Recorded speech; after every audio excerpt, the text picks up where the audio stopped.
अस्सलाम वालेकुम, आप देख रहे हैं इनसाइड पाकिस्तान में हूँ मोहम्मद ज़फ़ीर। ज़िमनी इंतखाबात, महंगाई का तूफ़ान और परेशान है अवाम। वज़ीर-ए-आज़म का आटा, चीनी, घी, दालों और चावल पर बड़ा रिलीफ पैकेज देने का फ़ैसला इस वक्त चूँकि मौजूदा हुकूमत जो है वो मुश्किल और गैर मामूली गैर मकबूल फ़ैसले कर रही है और उसकी वजह से सबसे ज़्यादा मुतासिर आम आवाम हो रहे हैं। और इस वक्त आवाम को रिलीफ देने के लिए वज़ीर-ए-आज़म ने कहा कि पैकेज तैयार किया है जो बराह रास्त आम आवाम को इसका फ़ायदा होगा। देखना यह है कि इस पैकेज पर अमल दरामद कितना मुमकिन है। दूसरी तरफ पाकिस्तान तहरीक इंसाफ तनकीद कर रही है कि पंजाब में ख़ास तौर पर हेल्थ कार्ड जो हमने दिया उससे बड़ा रिलीफ पैकेज कोई और नहीं दे सकता। और असद उमर साहब ने यह दावा किया है। साथ ही साथ जब हम पंजाब की बात कर रहे हैं तो पंजाब में चूँकि ज़िमनी इंतखाबात इलेक्शन मुहिम का रूज पर है, इस वक्त पाकिस्तान तहरीक इंसाफ और मुस्लिम लीग नवाज़ जो है वो बड़े ज़ोर शोर से कैंपेन कर रहे हैं। और देखना ये है कि चूँकि ये बड़ा दिलचस्प मरहला है पंजाब की इन इलेक्शंस का, बराह रास्त इस्लामाबाद पे इनका असर पड़ेगा, पंजाब में तो इसका असर होगा ही। और चूँकि इस वक्त इमरान खान साहब एक कैंपेन चला रहे हैं और इस हुकूमत के ख़िलाफ़ अगर वाज़ेह तौर पे बरतरी उनको मिलती है तो ये बड़ा इम्तिहान होगा मौजूदा हुकूमत के लिए भी और एक मुस्तकबिल का तयन भी करेगा, ख़ास तौर पे मुस्लिम लीग नून की सियासत का भी और पाकिस्तान तहरीक इंसाफ की सियासत का भी।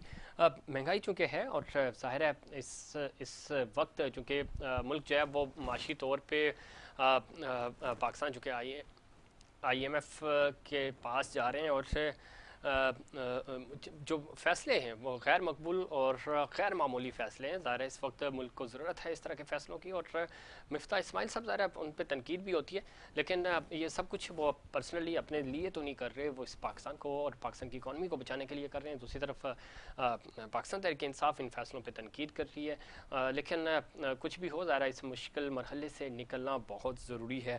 शहबाज शरीफ साहब चूँकि कहा यह जा रहा है कि वो अब 6 जुलाई को कराची विज़िट करेंगे और यहाँ पे K4 मनसूबे के हवाले से भी वहाँ का एक दौरा करेंगे, जायज़ा लेंगे इस मनसूबे का। और क्या इस मनसूबे में कराची की बिज़नेस कम्युनिटी भी ऑन बोर्ड होगी, उनसे भी कोई मुलाकात है अब तक के शेड्यूल में, तो ये चीज़ें नहीं, इस पे भी बात करेंगे कि क्या वाकई इस दफ़ा चूँकि कराची की बिज़नेस कम्युनिटी को भी एतमाद में लिया जाएगा, जिस तरह लाहौर KP और दिगर जो चैम्बर्स हैं और FPCI के लोग हैं और ख़ास तौर पर टेक्सटाइल सेक्टर के वाले से भी, चूँकि वज़ीर-ए-आज़म ने कहा है कि तरजीह बुनियादों पर उनके मसले हल किए जाएँ ताकि पाकिस्तान ग्रो कर सके, आगे बढ़ सके।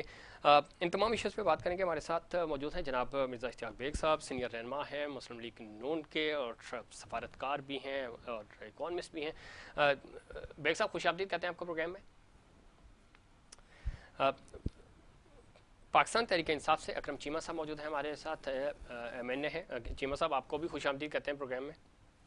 गुफ्तगू का आगाज़ है बेग साहब आपसे करेंगे, किस तरह देखते हैं चूँकि वज़ीर-ए-आज़म साहब ने आटा, चीनी, घी, दालों और चावल पर बड़ा रिलीफ पैकेज का फ़ैसला किया है और चूँकि गैर मामूली गैर मकबूल फ़ैसले कर रही है आपकी हुकूमत और जो कि वक्त का तकाजा भी हैं और तनकीद हो रही है, ज़ाहिर है पाकिस्तान तहरीक इंसाफ बराह रास्त तनकीद कर रही है, लेकिन पाकिस्तान के लिए ज़रूरी है ये फ़ैसले होंगे तो पाकिस्तान की इकॉनमी बेहतर होगी, आगे बढ़ेगी। आप चूँकि ख़ुद समझते हैं, इंडस्ट्रियलिस्ट हैं, किस तरह पाकिस्तान इन सब चीज़ों से निकल सकता है और ये जो फ़ैसले हैं अब उम्मीद की जा सकती है कि आवाम को अगले 2, 2.5, 3 महीनों के बाद रिलीफ मिलना शुरू हो जाएगा? बेग साहब।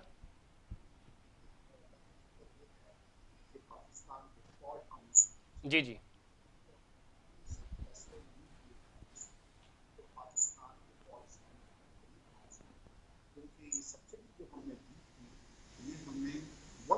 जी जी।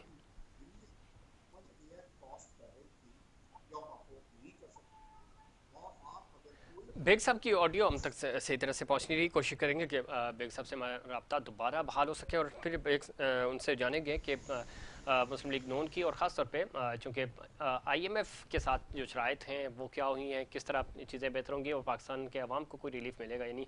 चीमा साहब चूँकि अवाम आपने कल खान साहब ने हफ्ते को जलसा भी किया, तगड़ा जलसा था, ऑडियंस भी ठीक थी, तनकीद भी कर रहे थे इस तजर्बेकार हुकूमत के हवाले से। क्या प्लान है, चूँकि अब ज़िमनी इंतखाबात पंजाब में भी हो रहे हैं, यहाँ पे भी 245 का इलेक्शन है और अवाम जो है रिलीफ की तरफ देख रहे हैं कि कोई फौरी रिलीफ मिले। महंगाई बहुत ज़्यादा है, अशिया जो है वो महंगी हो रही है। दूसरी तरफ वज़ीर आज़म ने ऐलान भी किया है, आप सेटिस्फाई हैं, प्राइम मिनिस्टर जो है वो अवाम को रिलीफ देने में कामयाब हो जाएंगे और ये हुकूमत? चीमा साहब। बिस्मिल्लाहिर्रहमानिर्रहीम।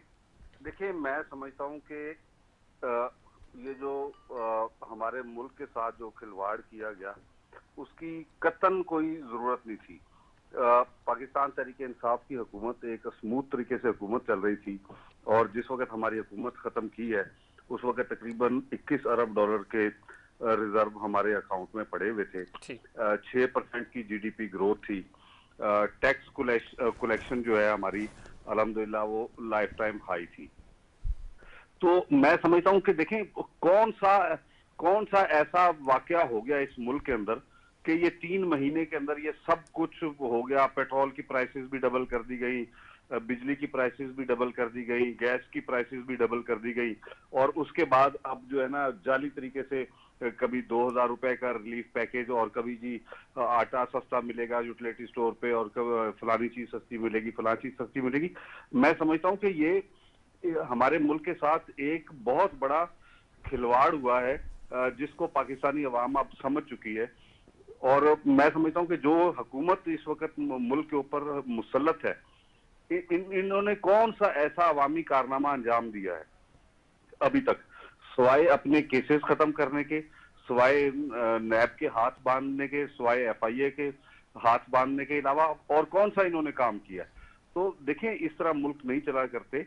इस तरीके से ये अगर मुल्क के साथ खिलवाड़ होता रहेगा तो मैं समझता हूँ पाकिस्तान आगे बढ़ने के बजाय पीछे की तरफ जाएगा और इसके जिम्मेदार मैं समझता हूँ कि ये सारे के सारे लोग हैं। ये 13 की 13 सियासी पार्टियां इसमें मुलविस हैं और आपने देखा होगा कि एक तरफ जो मौजूदा नाम नहाद इम्पोर्टेड वजीर आजम मुल्क पे मुसल्लत हैं और एक उनका बेटा जो अपने आप को होटल में इलेक्ट करवा के वजीर आला बना बैठा है। हाँ, लेकिन कोर्ट में तो आपने माना है उनको वज़ीर आला। आयद होनी थी 40 अरब रुपए की करप्शन के केसेस के अंदर। चीमा साहब, ठीक है आपकी बात, लेकिन आपने अदालत के अंदर खुद माना है कि ज़ाहिर है वो 22 तक वज़ीर आला हैं और उसके बाद फैसला होगा कि वज़ीर आला कौन होगा। ज़ाहिर है जो देखिए ये तो सूरत हाल तंग आमद बजंग आमद की मसदाक मैं समझता हूँ थी, क्योंकि एक लाहौर हाई कोर्ट का जो एक फैसला आया जिसमें उन्होंने कहा कि जी ये 24 घंटे के अंदर अंदर आप इलेक्शन करवाएं और उसके बाद फिर सेकंड इलेक्शन करवाएं और अपना जो फैक्ट्स थे उनको मद्देनजर नहीं रखा गया। चीमा साहब आप लाइन पे रहिए। इस हुकूमत जो पाकिस्तान तहरीक इंसाफ दावा कर रही है कि हमें चेंज करने की ज़रूरत नहीं थी, अब इस पे भी डिबेट हो सकती है, लेकिन चेंज करने के बाद अब ज़ाहिर हुकूमत इनके पास है, नंबर्स इनके पास हैं और तहरीक अदम के ज़रिए ये हुकूमत इक़्तिदार में आई। अब मुल्क के वसी तर मफाद में क्या तहरीक इंसाफ इंतज़ार करे और इलेक्शंस का इंतज़ार करे और इलेक्शंस में जिसको अवाम वोट दें वो फिर इक़्तिदार संभालें अपना।